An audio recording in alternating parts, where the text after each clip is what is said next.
Frowning, I stared at the body that was half buried under a wall. The right hand, burned to a crisp, was stretched out toward the door, while the left was holding onto the abdomen protectively. The grotesque scene made me jump back in alarm, but as my soul slipped through the wall next to me, I came to the belated realization that I was dead. That female corpse whose face was now unidentifiable after the fire was me, half an hour ago. I was elated as I came home with my pregnancy report in hand. However, before I even reached the front entrance, I saw black smoke billowing out of the blazing house. Immediately, I thought about my son, Harrison Ellis, who should be sleeping in his room. Wasting no time, I drenched a piece of tissue to cover my nose and mouth before rushing in. As soon as I entered the living room, I could feel the flames licking at my skin. The pain intensified as boils soon formed on my red, swollen skin.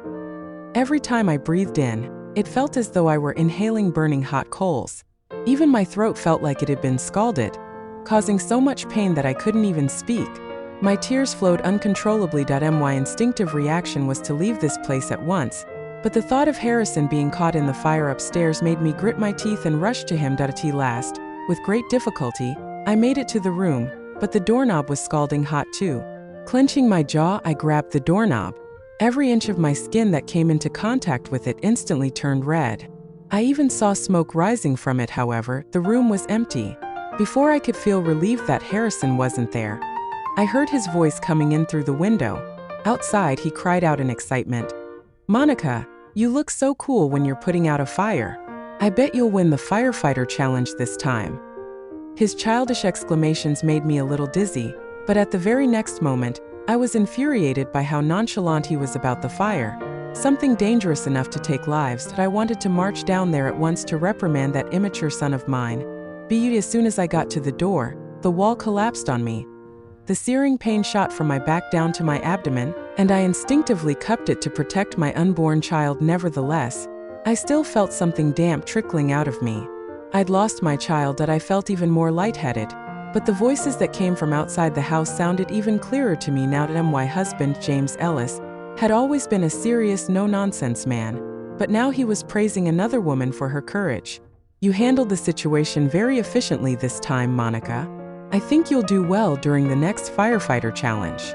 Oh, I'd almost forgotten that James was a firefighter too. James had claimed that Monica Sloan, the woman Harrison had expressed his overwhelming admiration for, was merely nothing more than his colleague. But in the last 6 months, Harrison no longer clung to me or needed me. Instead, he asked to spend time at James' workplace, often saying he wanted to see Monica. At first, I didn't think much of it. I assumed it was normal for young children to like hanging out with a pretty young woman. Alas, it had slipped my mind that a man like James would like a pretty young woman too. The constant messages and calls at night had James rushing out of the house even in the middle of the night. Initially, I thought it was due to emergencies at work. After all, firefighters work to save lives, and that was of the highest priority. Yet, after inadvertently seeing the same name flashing on his screen several times, my sixth sense kicked in belatedly. I realized something was amiss.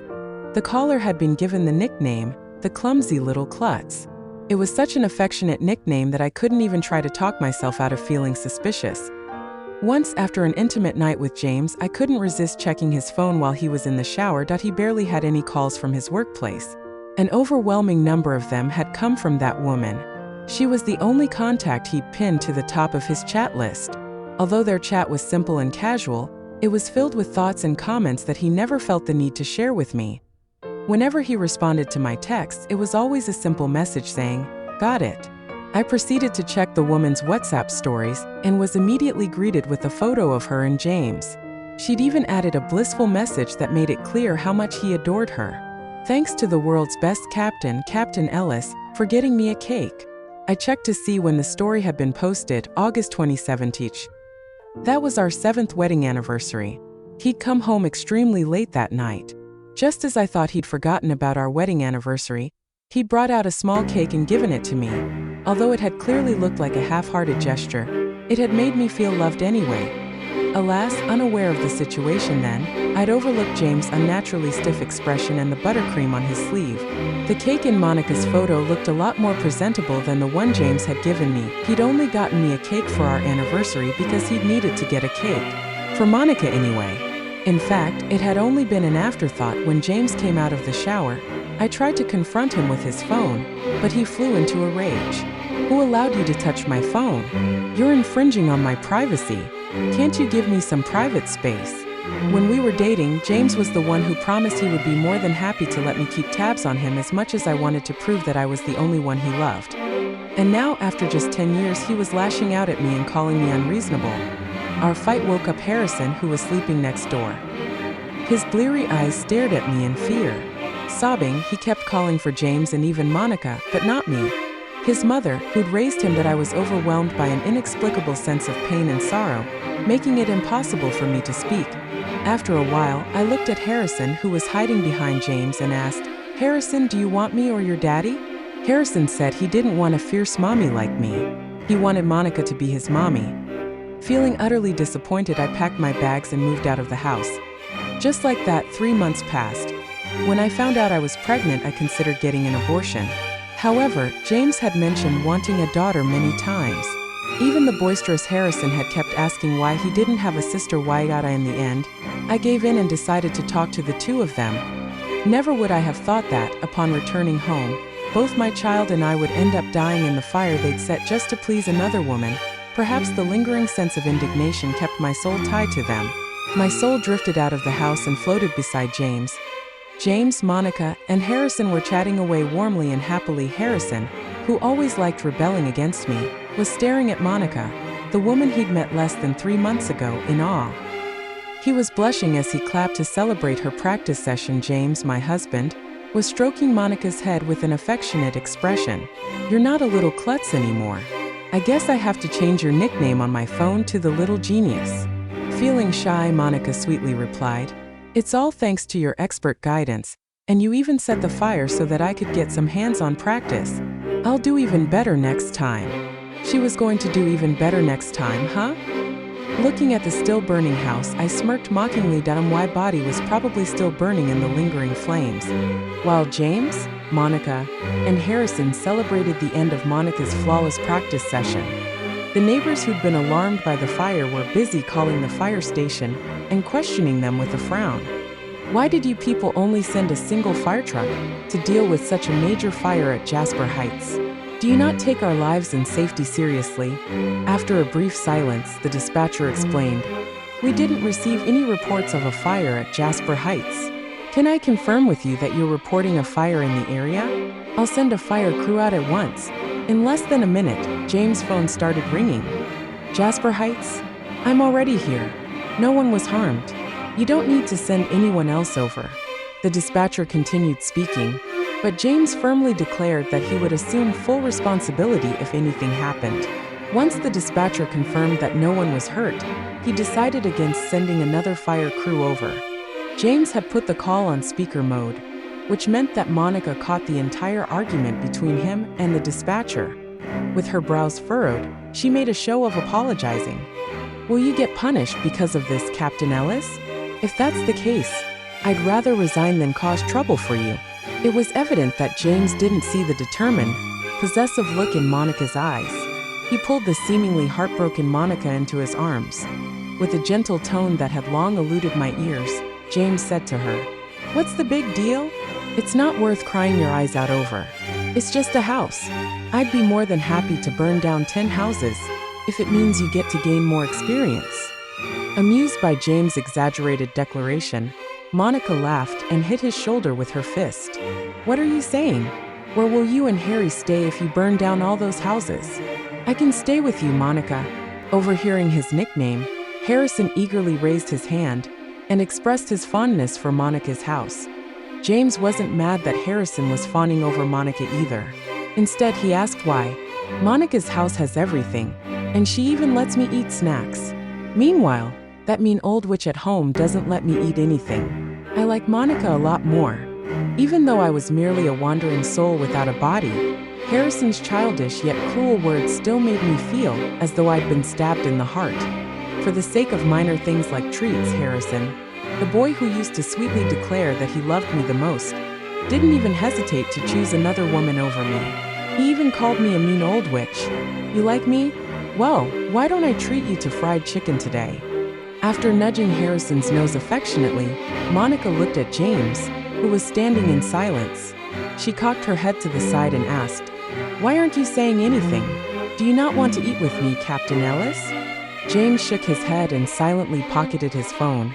But thanks to my keen sense of sight, I noticed that he'd been reading my chat with him.